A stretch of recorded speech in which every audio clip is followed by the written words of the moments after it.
ฐานะคนที่ห่างไกลเป็นกำลังใจบอกว่าอันใดจนกว่าคนหาเจ้ากลับมาโว้โว้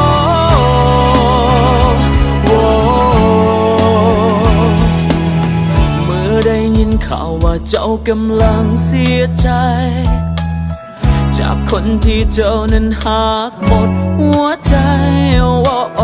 เห็นแล้วเป็นห่วงแบบเพื่อนคนหนึ่งทั่วไป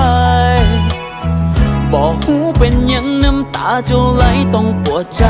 ทุกข่าวเป็นคนหวั่นไหวตอนเห็นคนมีน้ำตาเสือกันได้เลยบอกได้คิดเกินกว่านี้ดอกนาพอเข้าใจถึงความรู้สึกเจ้าดีเป็นอย่างใดก็คนเคยเสียใจปวดใจมาเหมือนกันจะเป็นไปได้บ่เธอคอยจะยืนอยู่บ่อนี้เป็นเพื่อนที่แสนดีในวันนี้วันจะเสียใจจะเป็นไปได้บ่ในฐานะคนที่ห่างไกล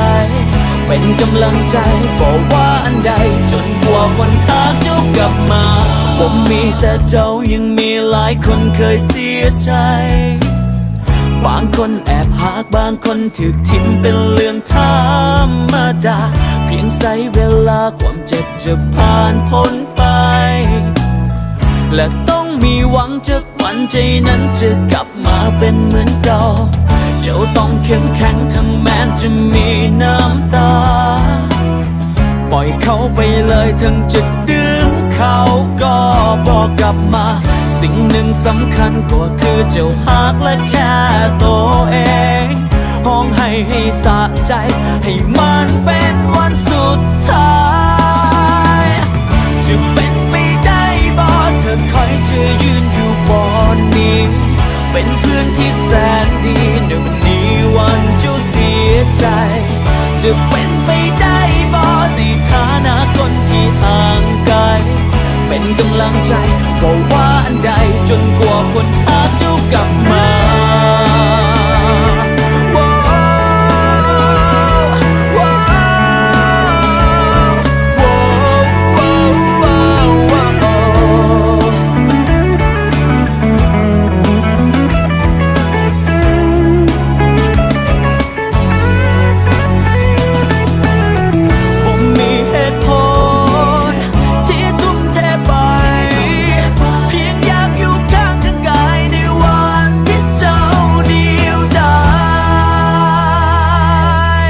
จะเป็นไปได้บ่เธอคอยจะยืนอยู่บนนี้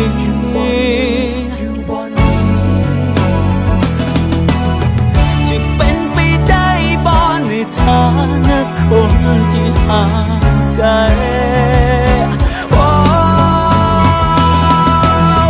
จะเป็นไปได้บ่เธอคอยจะยืนอยู่บนนี้เป็นเพื่อนที่แสนดีเดี๋ยวนี้วันจะเสียใจจะเป็นไปได้บ่ในฐานะคนที่ห่างไกลเป็นกำลังใจบอกว่าอันใดจนกว่าคนหาเจ้ากลับมา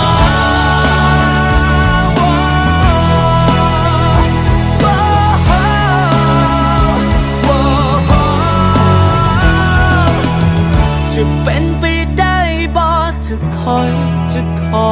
อยู่บนนี้